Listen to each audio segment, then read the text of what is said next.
सर्व आदरणीय विद्यार्थी मित्रांना नमस्कार. मी आपला धानय्या सर, अक्कलकोट, जिल्हा सोलापूर. आपलं सर्वांचं मनापासून स्वागत करतोय. आजच्या या व्हिडिओमध्ये मी तुम्हाला येणारी महाराष्ट्राची सेट एक्झाम जे 7 एप्रिल 2024 रोजी होणार आहे त्या परीक्षेच्या संदर्भात नवीन राष्ट्रीय शैक्षणिक धोरण 2020 याच्यावरती जे प्रश्न येणार आहे त्या अनुषंगाने मी तुम्हाला माहिती सांगण्यासाठी इथं उभे आहे. राष्ट्रीय शैक्षणिक धोरण 2020 नवीन शैक्षणिक धोरणामध्ये काय नवीन घटक समाविष्ट केलेले आहे त्याच्याबद्दल मी तुम्हाला माहिती सांगत आहे. प्राथमिक शिक्षणामध्ये जे काही बदल झालेले आहे ते तुम्हाला आता सांगितलेलं. त्याच्यानंतर आजच्या या व्हिडिओमध्ये हायर एज्युकेशनमध्ये होणारी बदल, what are the main changes going to happen in higher education, that concept, that information, that characteristic I am going to tell you. उच्च शिक्षण प्रणालीमध्ये काय बदल होणार आहे. मूलतः 10 पॉईंट्स तुम्ही लक्षात ठेवा आणि प्रत्येक पॉईंट महत्त्वाचा आहे आणि 100% तुम्हाला ह्याच्यावरून प्रश्न येणार आणि तुम्ही परीक्षा पास होणार. राष्ट्रीय शैक्षणिक धोरण 2020 याच्यामध्ये जो हायर एज्युकेशनच्या सिस्टीममध्ये काय बदल झालेला आहे बघा. पहिला बदल आहे ह्युमन रिसोर्स डेव्हलपमेंट. ह्याचं नाव होतं ह्यापूर्वी जेव्हा राजीव गांधी प्रधानमंत्री होते 1985ला ह्याला MHRD म्हणून नाव ठेवलेलं, ministry of human resource development. आता नरेंद्र मोदी साहेब यांच्या कारकिर्दीत MHRD हा नाव बदलून मिनिस्ट्री ऑफ एज्युकेशन नाव ठेवलेले आहे, लक्षात ठेवा. 34 वर्षानंतर नवीन शैक्षणिक धोरण आता सुरू होत आहे. हायर एज्युकेशनमध्ये पहिला बदल आहे ॲडमिशन प्रक्रियेचा. ग्रॉस एनरोलमेंट रेशिओ वाढवायचा आहे. सध्या म्हणजे उदाहरण सांगण्यासाठी 2018मध्ये 26.3% GER ग्रॉस एनरोलमेंट रेशिओ होता. आता हे वाढवायचं आहे. 2035पर्यंत 50% विद्यार्थी हायर एज्युकेशनमध्ये यायला पाहिजे. म्हणजे हायर एज्युकेशनमध्ये त्यांचं एनरोलमेंट व्हायला पाहिजे, ॲडमिशन घेतलं पाहिजे. कारण हायर एज्युकेशन विद्यार्थी घेत नाही. अनेक अडचणीमुळे 12वीपर्यंत शिक्षण घेतात, त्यानंतर शिक्षण सोडून देतात. आता तसं न करता 12वीपर्यंत विद्यार्थी जे काय पास झालेले आहे अशा विद्यार्थ्यांना उच्च शिक्षणामध्ये समाविष्ट करून घ्यायचं आहे. त्याचा उद्देश आहे, हे परीक्षेमध्ये प्रश्न विचारतात, 2035पर्यंत ग्रॉस एनरोलमेंट रेशो कितीपर्यंत वाढवायचा उद्देश NEPने ठेवलेला आहे. 50%. सध्या 26.3 आहे, त्याचा डबल आपल्याला करायचं आहे. कमीत कमी 50% हा त्यांचा उद्देश आहे 2035पर्यंत. मग आता ॲडमिशन वाढवायचं असेल तर हायर एज्युकेशन सिस्टीममध्ये 3.5 कोटी जे 3.50 लाख आपण म्हणतो, 3.50 कोटी नवीन सीट हायर एज्युकेशनमध्ये निर्माण करायचा आहे. 3.5 करोड म्हणतात, एवढं नवीन सीट हायर एज्युकेशन सिस्टीममध्ये तयार करायचं आहे. हायर एज्युकेशन जेवढं जास्त असेल तेवढं देश लवकरात लवकर प्रगतीपथावर जातो.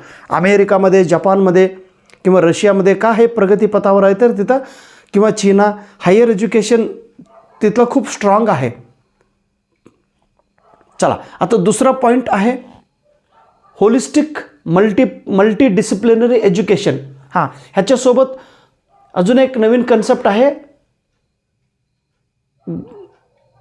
Gross domestic product. म्हणजे देशांतर्गत जे उत्पन्न आहे त्या उत्पन्नापैकी 6% उत्पन्न आपण शिक्षणावरती खर्च केला पाहिजे. हाही त्यांचा उद्देश आहे. NEPचा सर्वात महत्त्वाचा हा उद्देश आहे. ग्रॉस डोमेस्टिक जे प्रोडक्ट आहे म्हणजे जे उत्पन्न आहे तो उत्पन्नापैकी 6% उत्पन्नापैकी 6% खर्च आपण शिक्षण क्षेत्रावरती केला पाहिजे. 6% म्हणजे खूप जास्त झाला. चांगला दृष्टिकोन आहे. जेवढा आपण शिक्षणावरती खर्च करतो त्याचा आउटपुट जास्त मिळणार आहे. परंतु जास्त लोक शिक्षणावरती खर्च करत नाही. कशाला आपण शिक्षणावरती खर्च असं करू नका. तुम्ही शिक्षणावरती जेवढा खर्च करताय तो तुमचा इन्व्हेस्टमेंट आहे, त्याच्या तुम्हाला आउटपुट मिळतोच. हाही लक्षात घ्या. हे दोन्ही पॉईंट्स. जी डी पी 60% वाढवायचं आहे आणि ॲडमिशन प्रक्रिया GER 50% त्यानंतर मल्टीडिसिप्लिनरी. जेव्हा विद्यार्थी 12वी पास झाल्यानंतर जेव्हा तो अंडर ग्रॅज्युएट म्हणजे ग्रॅज्युएट आणि पोस्ट ग्रॅज्युएट म्हणतो आपण. आतापर्यंत कसा सिस्टीम आहे बघा. 3 वर्ष पदवी म्हणजे graduate, BA first year second year third year किंवा BSc first year second year third year किंवा BCom first year second year third year हा ग्रॅज्युएशन. त्याच्यानंतर post graduation MA first year second year किंवा MSc first year second year, MCom first year second year असा 5 वर्षांचा कालावधी. तोच आता कालावधी असणार आहे, फक्त रचना बदललेली आहे. आता ग्रॅज्युएशनचा कालावधी त्यांनी 4 वर्ष ठेवलेले आहे. 4 वर्ष. 12वी पास झाल्यानंतर विद्यार्थी जेव्हा प्रवेश घेतो आणि प्रवेश घेत असताना BAमध्ये किंवा BScमध्ये किंवा BComमध्ये अशा प्रवेश न घेता तो पूर्ण नाव बदलून त्यांना फक्त ग्रॅज्युएशनच्या पहिल्या वर्षी ॲडमिशन घ्यायचं. जेव्हा तुम्ही ग्रॅज्युएशनच्या पहिल्या वर्षी ॲडमिशन घेत असताना तुम्हाला जे विषय आवडतो तो विषय तुम्ही निवडू शकताय. तुम्ही कॉमर्स एक विषय घ्या, सायन्सचे एक विषय घेऊ शकता किंवा आर्ट्सचे विषय घेऊन तुम्ही अभ्यास करू शकताय. म्हणून ह्याला मल्टीडिसिप्लिनरी म्हणतात. मल्टी म्हणजे वेगवेगळे, डिसिप्लिनरी म्हणजे विभाग, वेगवेगळ्या विभागातील विषय घेऊन शिक्षण घेणे. त्याच्यामुळे काय होणार आहे, होलिस्टिक डेव्हलपमेंट होणार आहे, होलिस्टिक एज्युकेशन मिळणार आहे. होलिस्टिक ह्याचा अर्थ all around development of the student. शिक्षणामुळे विद्यार्थ्यांचा ऑलराऊंड डेव्हलपमेंट व्हायला पाहिजे. विद्यार्थ्यांच्या ज्या क्षेत्रात ज्या विषयात इंटरेस्ट वाढतो तसा विषय तो घेऊ शकतो. तो विषय त्यांना आवडत असेल, तो विषयामध्ये त्यांना प्रगती करायची असेल तर त्यांना जो विषय शिकायची इच्छा आहे त्या विषयामधून त्यांनी ग्रॅज्युएशन पूर्ण केला पाहिजे. आता जे 4 वर्षांचा जो कोर्स आहे, जो ग्रॅज्युएशन कोर्स आहे, समजा तुम्ही 1 वर्ष तुम्ही ॲडमिशन घेतलात आणि 1 वर्ष शिकलात आणि 1 वर्ष शिकून तुम्ही कॉलेज जर सोडला नोकरीसाठी किंवा घरचा समस्या असल्यामुळे तुम्ही सोडला किंवा दुसरा जॉब करण्यासाठी तुम्ही गेला, मग 1 वर्ष तुम्ही पास झाला तर तुम्हाला सर्टिफिकेट मिळतात. म्हणजे तुमचा 1 वर्षाचं शिक्षण इथं वाया जात नाही. पूर्वी कसा होता, BA 1 वर्ष आपण शिकलो आणि सोडून दिलं. मग सोडून गेल्यानंतर मग आपण कामाला कंपनीला गेलो आणि त्यानंतर 1 वर्ष शिकलेलं तो शिक्षण वायाच गेला. कारण 1 वर्ष शिकल्यानंतर तुम्हाला कुठल्याही प्रकारचे सर्टिफिकेट कॉलेज किंवा विद्यापीठ देत नव्हते पूर्वी. आत्ता तसं नाही. तुम्ही जेवढा अभ्यास करताय, तुम्ही जेवढं शिक्षण घेताय त्याचा तुम्हाला फळ मिळाला पाहिजे. जेवढं काम करताय त्याच्यातून तुम्हाला आउटपुट मिळालं पाहिजे. आता 1 वर्षाचं शिक्षण जर तुम्ही पूर्ण केलात तर तुम्हाला सर्टिफिकेट मिळणार आहे 1 वर्ष. जर तुम्ही 2 वर्ष पदवी पूर्ण केलात तर तुम्हाला ॲडव्हान्स्ड डिप्लोमा हा प्रमाणपत्र मिळणार आहे. जर तुम्ही 3 वर्ष पदवी पूर्ण केलात तर तुम्हाला बॅचलर डिग्री मिळणार आहे. आणि बॅचलर डिग्री मिळाल्यानंतर तुम्ही नोकरी करण्यासाठी एलिजिबल होणार. समजा अजून तुम्ही 4थं वर्ष पूर्ण केलात, सलग पहिला वर्षी सर्टिफिकेट म्हणजे पहिलं वर्ष, दुसरा वर्ष, तिसरा वर्ष आणि 4थं वर्ष रेग्युलर जर तुम्ही कॉलेज केलात किंवा तुम्ही शिक्षण पूर्ण केलात तर 4थ्या वर्षी तुम्हाला बॅचलर विथ रिसर्च हा प्रमाणपत्र मिळणार आहे.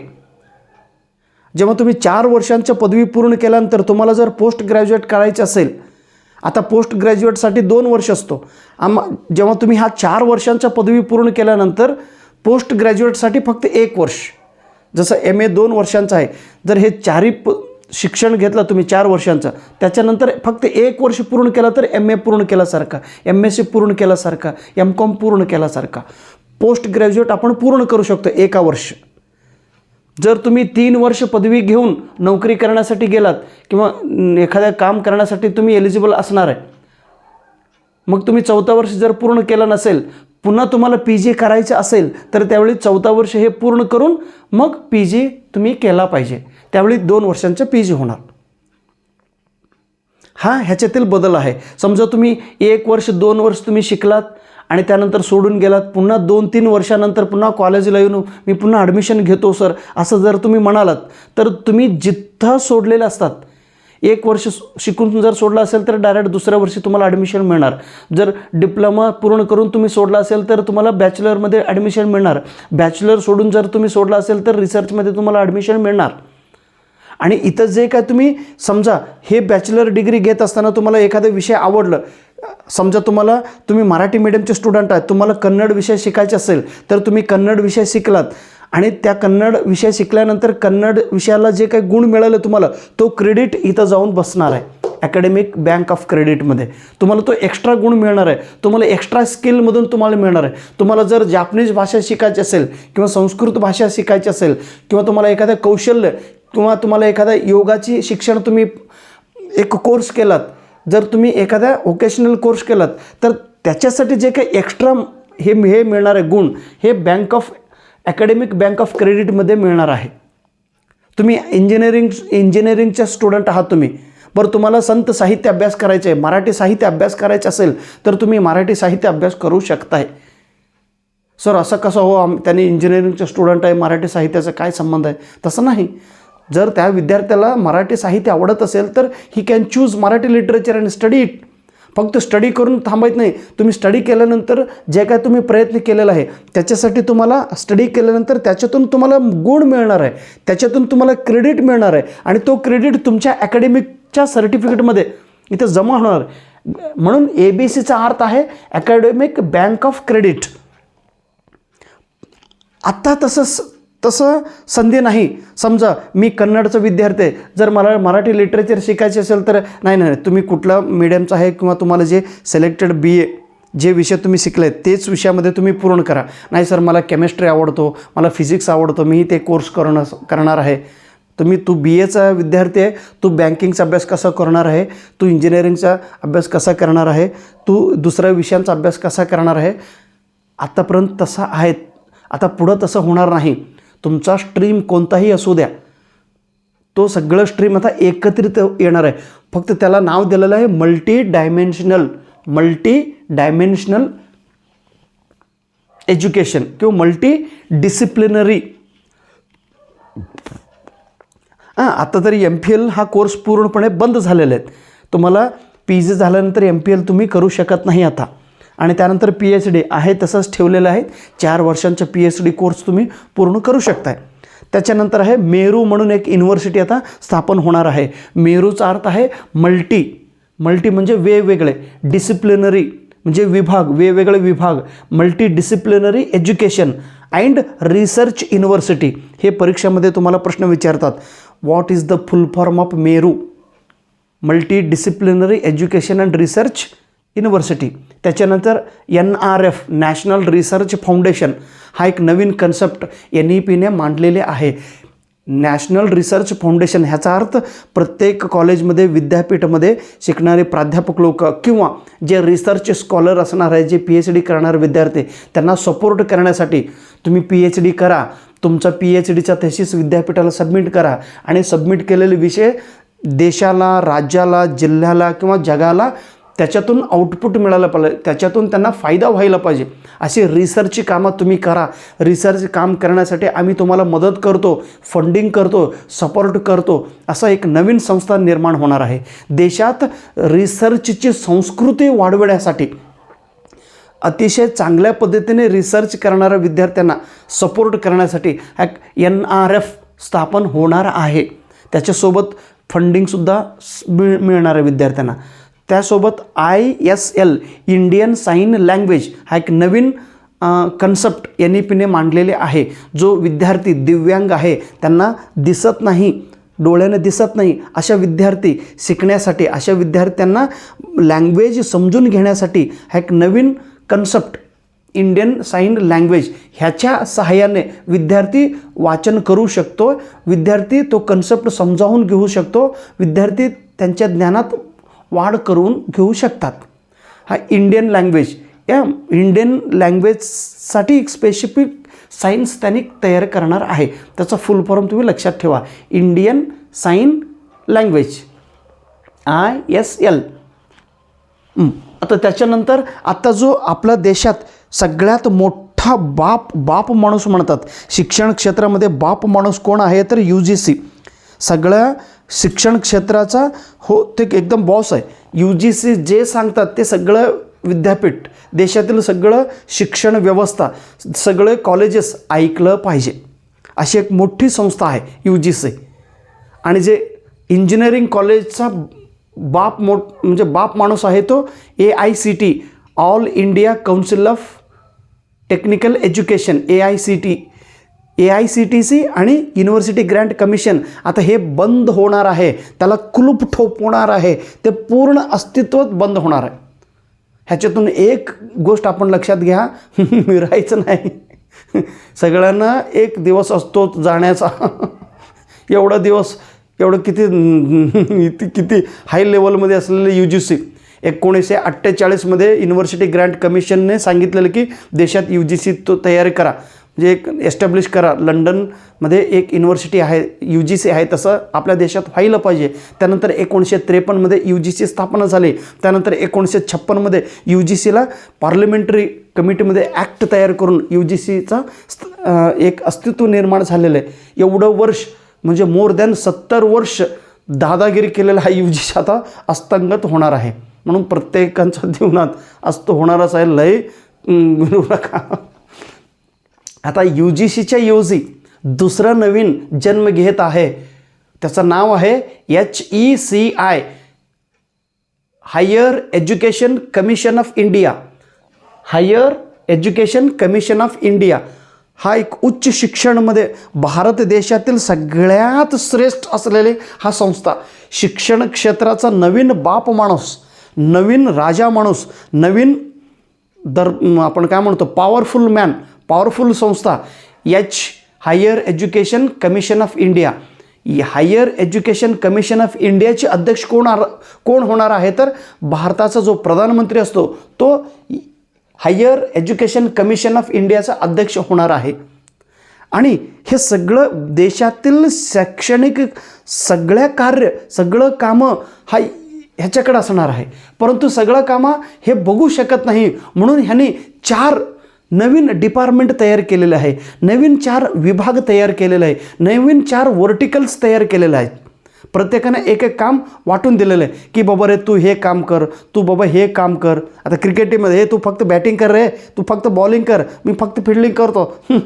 एकेकाला एक काम वाटून दिलेलं बघ.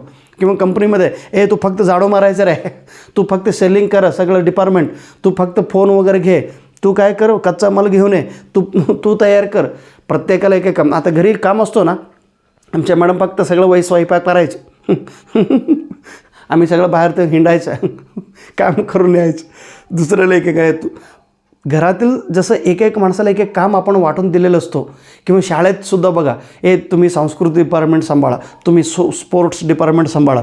तुम्ही शाळेत जर भांडण वगैरे झालं तर तो तंटामुक्त अध्यक्ष आहे, तू ॲडमिशनचे कामं करा, तू गार्डन वगैरे बघायचं, तू लायब्ररी काम. असं एक डिपार्टमेंट जसं आपण काम करतो तसं हे हायर एज्युकेशन कमिशन ऑफ इंडियामध्ये 4 विभाग असणार आहे. आणि 4ही विभाग एक स्पेशल काम करण्यासाठी त्याचं अस्तित्व त्याचं स्थापन होणार आहे. पहिला आहे national higher education regulatory council. कृपया त्याचा फुल फॉर्म लक्षात ठेवा. हां, जे higher education commission of India जे स्थापन होणार आहे हे पूर्ण देशातील सगळ्या क्षेत्रावरती म्हणजे शिक्षणाचे संबंधित सगळ्या ह्याच्यावरती कंट्रोल करणार आहे. परंतु फक्त 2 विभागावरती हे कंट्रोल करू शकत नाही. मेडिकल फील्ड आणि लॉ. मेडिकल आणि लॉ लक्षात घ्या. कायदा आणि हे मेडिकल, लॉ आणि मेडिकल ह्या दोन्ही क्षेत्र ह्याच्या अंडरमध्ये येणार नाही. HECIच्या कंट्रोलमध्ये हे 2 विभाग येत नाही. प्लीज लक्षात घ्या, पेपरमध्ये प्रश्न विचारतात. हायर एज्युकेशन कमिशन ऑफ इंडियाच्या अंतर्गत लॉ आणि मेडिकल हा 2 क्षेत्र सोडून बाकीच्या सगळ्या गोष्टीवरती कंट्रोल करणार आहे, शिक्षणाशी संबंधित असलेले. पहिला आहे national higher education regulatory council. हे रेग्युलेटरीच्या अर्थात नियम तयार प्रत्येक संस्था, एखाद्या कॉलेज, एखादं विद्यापीठ कशा पद्धतीने कार्य केला पाहिजे, त्यासाठी नियम, किती ॲडमिशन घेतला पाहिजे, विद्यार्थ्याकडून किती फी घेतला पाहिजे, विद्यार्थ्यांचा सिलेबस कोणता ठेवला पाहिजे, कधी तुम्ही कॉलेज सुरू केला पाहिजे, कधी तुम्ही कॉलेज बंद केला पाहिजे, परीक्षा कधी व्हायला पाहिजे, सगळं पूर्ण एक नियोजन, नियम बनविण्याची रेग्युलेटरी अथॉरिटी, रेग्युलेशन देण्याचं काम हे संस्था करणार आहे. National higher education regulatory Council. दुसरं आहे General Education Council. General Education काउन्सिलचं काम काय आहे? Setting the standard. प्रत्येकाला एक एक स्टँडर्ड मेंटेन करण्यासाठी ते सेटिंग करून द्यायला पाहिजे. तुम्ही ह्याच पद्धतीने काम केलं पाहिजे, ह्याच दर्जाने तुम्ही काम केलं पाहिजे, हेच दर्जा तुम्ही मेंटेन केला पाहिजे, असे प्रत्येक कॉलेज आणि विद्यापीठाला सांगणारा हा विभाग असणार आहे. हे फक्त स्टँडर्डिटी मेंटेन करणार आहे की बाबा दर्जा त्यांनी आहे का दर्जा घसरलेला आहे का. समजा तुम्ही व्यवस्थित टीचिंग जर नाही केलं तर शिक्षणाचा दर्जा कमी होतो. जर व्यवस्थित तुम्ही टीचिंग करत असेल तर त्याचा स्टँडर्डिटी वाढणार आहे. सगळं फॅसिलिटी विद्यार्थ्यांना तुम्ही कॉलेजमध्ये देत असाल, विद्यापीठामध्ये देत असाल तर स्टँडर्डिटी वाढणार आहे. तिथं इन्फ्रास्ट्रक्चर असू द्या किंवा टीचिंगचं असू द्या, लायब्ररीचं असू द्या, रिसर्च, सगळं कामं जे स्टँडर्ड मेंटेन करण्याची कामं जनरल एज्युकेशन काउन्सिल करणार आहे. आणि थर्ड विभाग आहे हायर एज्युकेशन ग्रँट कमिशन. हे फंडिंगचं काम करणार आहे. कॉलेजेस, विद्यापीठ आणि विद्यापीठात शिकवणारे प्राध्यापक लोक किंवा रिसर्च स्कॉलर जे PhD करणारा विद्यार्थी असतो त्यांना फंडिंग देण्याची कामं ही विभाग करणार आहे. किंवा कॉलेजेसना ग्रँट देण्याची कामं, कॉलेजेसना आर्थिक मदत करण्याची, कॉलेज, विद्यापीठ जे काय असेल इन्स्टिट्यूशन, म्हणजे पैसाचा जो काम आहे, पैसे देण्याचं काम, फंडिंग आणि सपोर्ट करण्याची कामं ही करणार आहे national education Grant commission. Even आता बघा, काल मला मॅसेज आला होता, यादगिरी, कर्नाटकमध्ये एक यादगिरी म्हणून जिल्हा आहे, तिथं एक ताई संगम्मा म्हणून ते आमच्या घरी आले होते. दोन्ही पाय तिला नाही, 90% अपंग, असं रेंगाळात घरी आलेले त्या ताई, त्याला PhD GRF मिळालेलं आहे. त्याला जो पैसा आता देणार आहेत हे देतात. म्हणजे हे जे विभाग आहे अशा विभागाकडून पैसे विद्यार्थ्यांना असू द्या किंवा एखादं तुम्ही प्रोजेक्ट काम केला तर त्या प्रोजेक्टला 20 लाख, 25 लाख, 10 लाख, 5 लाख असे हे ग्रँट देण्याची कामं हे करणार. त्याच्यानंतर नॅक, जसा बेंगळूरमध्ये नॅक कमिटी स्थापन झालेली होती 1994मध्ये, तसाच हा काम करणार आहे. नॅशनल ॲक्रेडिटेशन काउन्सिल एखाद्या कॉलेज आणि विद्यापीठाला मानांकन देण्यासाठी, त्याला गुण देण्यासाठी, ह्याचं रँकिंग किती आहे हे बघण्यासाठी त्याला एक ॲक्रेडिटेशन देण्याचं काम नॅशनल ॲक्रेडिटेशन काउन्सिल हा करणार आहे. त्यानंतर देशात हे बघा, आता एखाद्या विद्यापीठाच्या खाली आता शिवाजी महाराज विद्यापीठ कोल्हापूर यांच्या अंतर्गत जे कॉलेजेस असतो ते कॉलेजेस कोणाला अफिलिएटेड असणार आहे? शिवाजी विद्यापीठाला असणार आहे. आता सोलापूर विद्यापीठाच्या खाली जे सोलापूर जिल्ह्यात कॉलेजेस आहे, डिग्री कॉलेज किंवा सिनियर कॉलेज, हे त्याच्यावरती हे सगळं परमिशन सोलापूर विद्यापीठाकडनं परमिशन घेत असतात. अहिल्याबाई होळकर विद्यापीठ, पुण्यश्लोक अहिल्याबाई होळकर, किंवा पुणे विद्यापीठाच्या खाली असलेले जे कॉलेजेस आहे त्याच्यावरती नियंत्रण करण्याचे विद्यापीठ म्हणजे अफिलिएट असतात. अमरावती विद्यापीठाच्या खाली असलेले कॉलेजेस किंवा नांदेड विद्यापीठाच्या खाली असलेलं सगळं विद्यापीठ किंवा बामू विद्यापीठाच्या खाली असलेले विद्यापीठ किंवा बहिणाबाई चौधरी नॉर्थ महाराष्ट्र विद्यापीठाच्या खाली असलेले कॉलेजेस त्याला अफिलिएटेड असतात. म्हणजे त्याच्यावरती नियंत्रण करण्याची कामं विद्यापीठ करत असतात. हे आता फक्त 15 वर्ष चालणार आहे. पुढं हा प्रोसिजर बंद होणार आहे. प्रत्येक कॉलेज म्हणजे 2035पर्यंतच आपण अफिलिएट करू शकतो. त्यानंतर कॉलेजेस हा स्वतंत्रपणे विद्यापीठासारखं काम करू शकणार आहे. विद्यापीठासारखं स्वतंत्र ॲटोनॉमस कॉलेजेस म्हणून आता निर्मिती होणार आहे. कॉलेजचा जो ॲडमिनिस्ट्रेशन आहे, कॉलेजचा जो सिलेबस तयार करण्याची जे कार्य आहे किंवा विद्यार्थ्याकडून किती फी घेतला पाहिजे, त्यांना पदवी देण्याचे कार्य, हे सगळं ॲटोनॉमस म्हणजे सर्वच्या सर्व कॉलेज ॲटोनॉमस होणार आहे. आता विद्यापीठाचं काम आता बंद होणार पुढं असं नवीन एज्युकेशन सिस्टीममध्ये सांगितलेलं आहे. काय होईल पुढं ते आपण बघूया. परंतु 2035पर्यंत अफिलिएटेड सिस्टीम बंद होणार आहे अशी नियम ह्या NEPमध्ये सांगितलेले आहे. त्याच्यानंतर टेक्निकल एज्युकेशन जे आहे,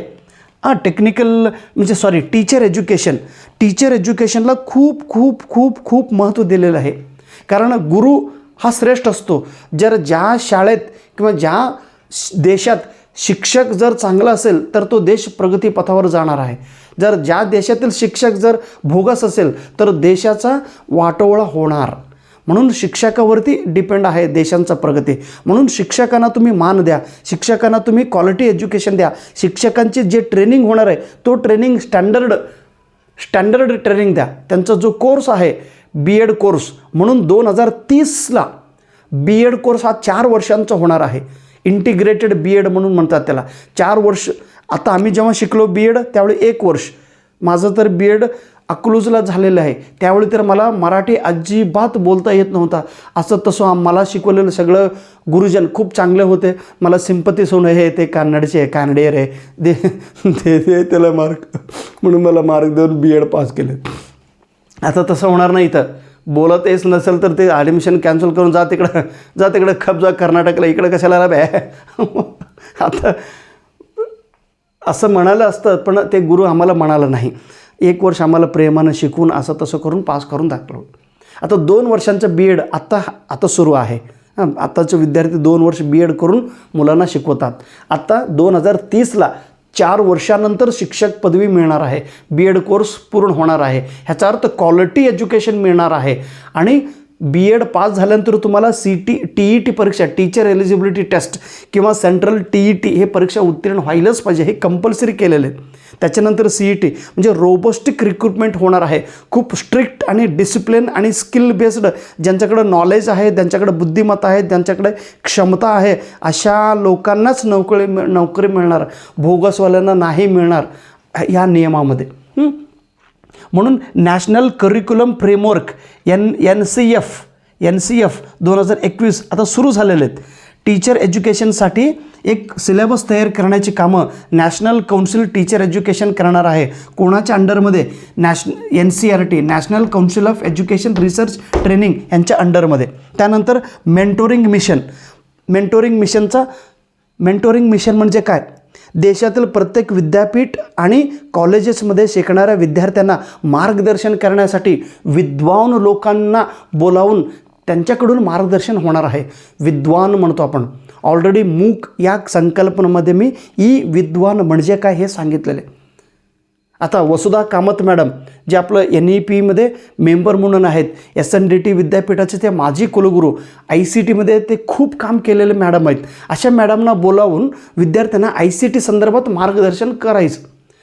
म्हणजे जो व्यक्ती एखाद्या क्षेत्रात प्रावीण्य मिळून रिटायर्ड झालेले, असं रिटायर्ड झालेल्या प्रोफेसरांना बोलावून त्यांच्याकडून गायडन्स आपल्याला घ्यायचं आहे. कोणाला? विद्यार्थ्यांना. कॉलेजमध्ये शिकणारे विद्यार्थी किंवा कॉलेजेसमध्ये युनिव्हर्सिटीमध्ये शिकणारे विद्यार्थी, त्यानंतर त्या प्रोफेसरांना टीचिंग, त्यांना गायडन्स, त्यांना मार्गदर्शन करण्याची कामं देशात आता होणार आहे.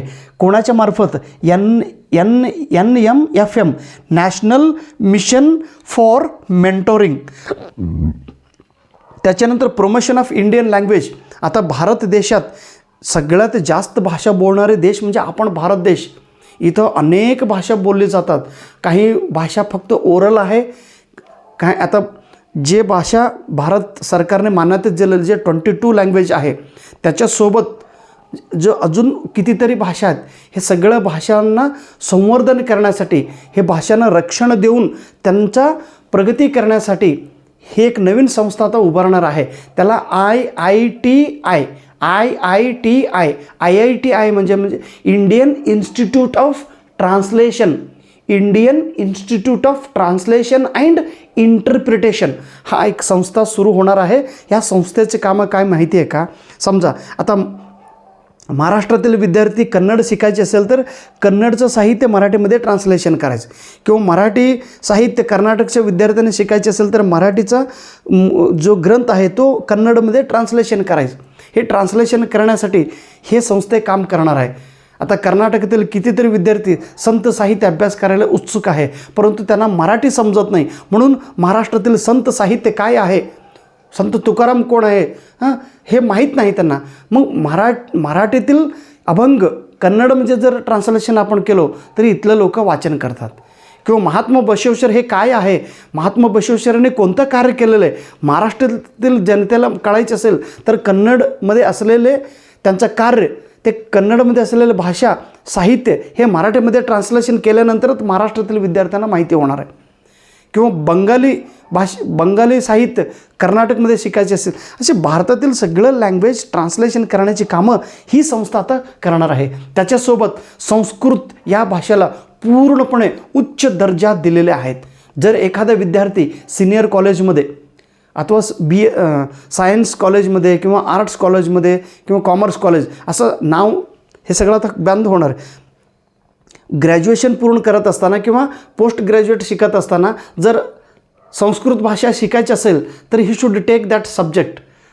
तो भाषा तो शिकू शकतो. नाही एखाद्या फॉरेन लँग्वेज शिकायची असेल तोही चान्स इथं दिलेला आहेत. ह्याच्यासोबत एक नवीन PPP लँग्वेज वाढवण्यासाठी काम NEPने केलेले आहे. PPP म्हणजे P म्हणजे पाली, P म्हणजे पर्शियन, P म्हणजे प्राकृत.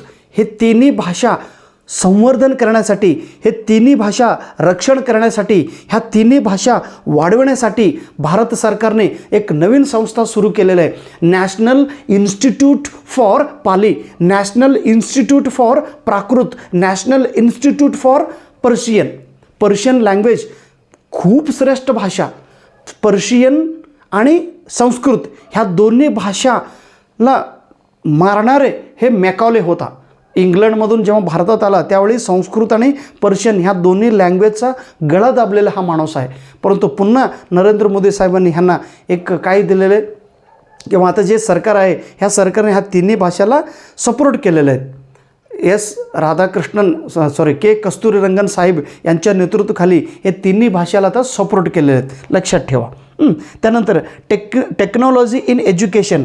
टेक्नॉलॉजी ह्याचा अर्थ टेक्नॉलॉजीचा वापर आपण कशा पद्धतीने केला पाहिजे, टेक्नॉलॉजीचं महत्त्व काय आहे, टेक्नॉलॉजी वापर करून मुलांना आपण व्यवस्थितरित्या शिकवत असेल तर कन्सेप्ट समजायला सोपा होणार आहे. मग हे सगळं कोण शिकवणार?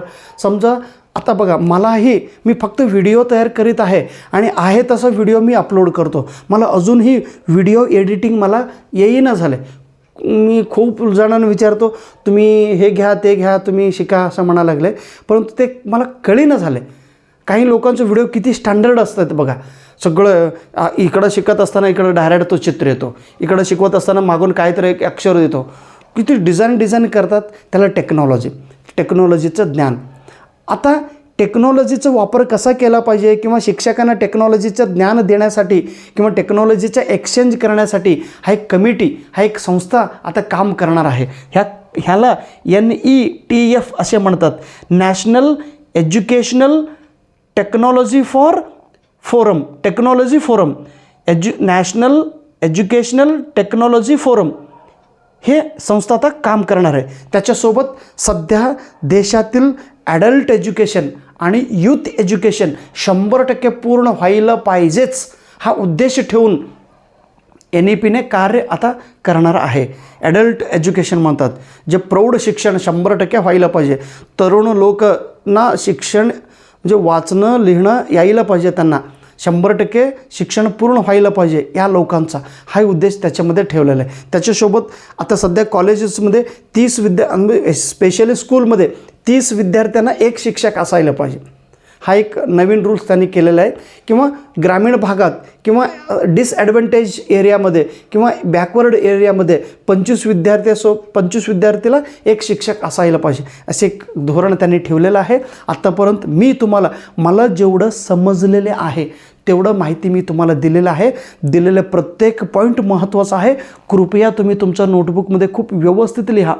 तुम्हाला सांगायला आनंद होतो, फक्त माझ्या ह्या जे मराठी मीडियमचे पुस्तक आहे त्या पुस्तकाच्या सुरुवातीला मी हेच लिहिलेलं आहे. कशाचा?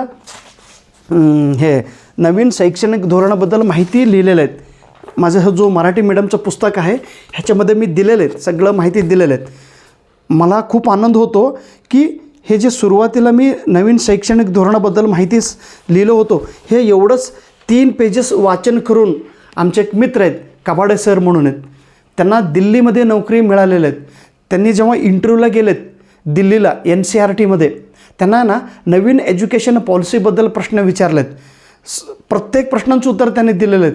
त्यामुळं त्यांनी दिल्लीवरूनच मला फोन केलेत, सर तुमचं ह्या पुस्तकातील मी फक्त इंट्रोडक्शन वाचन केलं. आज मला प्राध्यापकची नोकरी मिळालेली आहे. आता ते सध्या दिल्लीला प्राध्यापक म्हणून नोकरी करत आहेत. किती गरीब माणूस आहे माहिती आहे का.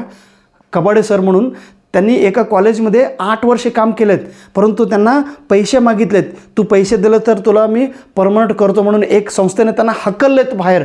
आणि तो रडत रडत आमच्या घरी आला होता, सर मी काय करू मी काय करू. मी म्हटलो तुम्ही प्रामाणिक अभ्यास केलेला आहे, आज न उद्या तुमचा कल्याण होणार आहे, तुम्ही घाबरू नका. आणि त्या गुरुजीने ॲप्लिकेशन केला होता NCERTला आणि दिल्लीमध्ये त्यांना फ्री ऑफ कॉस्ट 1 रुपये न देता, 1 रुपये त्या NCERTनं सुद्धा त्यांच्याकडून 1 रुपये न घेता ह्या सरांचा, कबाडे सरांचा काम झालेलं आहे. साईनाथ कबाडे सर आता दिल्लीमध्ये राहतात. त्यांनी मला फोन करून काय सांगितलं, सर मी फक्त इंट्रोडक्शन वाचन केलं तुमचा आणि इंटरव्ह्यूमध्ये फक्त मला NEPवरूनच प्रश्न विचारलेले. म्हणजे सांगायचे तात्पर्य मी लिहिलो ह्याचा अर्थ मी वेगवेगळं पुस्तक, वेगवेगळे न्यूजपेपर संग्रह करून त्याच्यामध्ये NCPबद्दल जे काय आर्टिकल आलेलं ते वाचन करून मी ह्या पुस्तकमध्ये लिहिलेले आहेत. म्हणून खूप लक्ष देऊन पुस्तक वाचन करा. मी जे सांगतो हे सगळं तुम्ही तुमच्या नोटबुकमध्ये लिहा. मला माहीत आहे माझं मराठी भाषा व्यवस्थित नाही, मी तुमच्यासारखं शुद्ध मराठी बोलू शकत नाही, तरीसुद्धा मी प्रामाणिक प्रयत्न करत आहे. मला जे विषय समजलेले आहे तो विषय मी तुम्हाला समजून देण्याचा प्रयत्न करतो आहे. लँग्वेज इज नॉट इम्पॉर्टंट, भावना is important, content is important. Though I am committing mistake in grammar, but you should focus on my content, you should focus on my information. Information is very important now. Please you should believe on yourself and you will get the success in coming Maharashtra SET exam. After that your career is going to change. Please take it in a very positive way. आता 10 दिवस झाला महाराष्ट्राची जाहिरात आलेलं आहे, लोक अजूनही तयार होत नाही. मग पेपर जवळ आल्यानंतर जर तुम्ही माझं पुस्तक घेत असेल तर उपयोग नाही, किंवा इतर गुरुजनांचं पुस्तक जर तुम्ही घेत नसेल तर ते उपयोग नाही. जेव्हा तुम्हाला पाणी जेव्हा तुम्हाला आपण काय म्हणतो, when you are thirsty at the time you are digging the well. जेव्हा तुम्हाला तहान लागतो तेव्हाच तुम्ही विहीर खोदणार आहेत का. अहो असं करू नका. जर करायचं असेल तर आत्तापासून जोरात तयार करा. येणारा महाराष्ट्र SET एक्झाम तुम्ही परीक्षा परीक्षा जवळ आल्यानंतर अभ्यास करणारा माणूस मला तशा लोकांना no I don't respect them, because तसं नसतो ना. तुम्ही कॅज्युअली एक्झामला कॅज्युअली घेऊ नका. घ्यायचं असेल तर सिरियस घ्या आणि सिरियस अभ्यास सुरू करा. कारण पुन्हा पुढच्या वर्षी सिलेबस बदल होणार आहे. पुढच्या वर्षी काय नियम येणार आहे ते माहीत नाही. म्हणून हातात आलेले संधी सोडवू नका. आणि सेटनेट पास झाल्यानंतर काय उपयोग आहे असे फालतू प्रश्न, नेगेटिव्ह प्रश्न मला विचारू नका. कारण तुम्ही शिक्षण क्षेत्रात काम करणार माणूस आहे. तुम्ही ऑलरेडी CHवर तुम्ही काम करत आहेत. जर शिक्षण क्षेत्रात राहायचं असेल, शिक्षण क्षेत्रात जर तुम्हाला काम करायचं असेल तर तुम्ही नेट सेट पास व्हायलाच पाहिजे. There is no alternative for this certificate. जर तुम्हाला हे क्षेत्र सोडून जायचं असेल तर तुम्ही हे पेपर देऊ नका. मी तुम्हाला हात जोडून मी विनंती करतो. मला माहीत आहे, I know what is the condition of senior college, what is the condition of professor, what is the condition of guest lecture, what is the condition of तासिक तत्वर काय सुरू आहे. तरीसुद्धा हे सगळं बाजूला ठेवून एकदा परीक्षा पास व्हा, मग नंतर पुढचा रस्ता. कारण तुम्ही चालत गेल्यानंतर पुढचा रस्ता तुम्हाला माहीत होणार आहे. म्हणून साईनाथ कबाडे सरांचं उदाहरण तुम्ही लक्षात ठेवाच. Thank you so much. नमस्कार. जय महाराष्ट्र.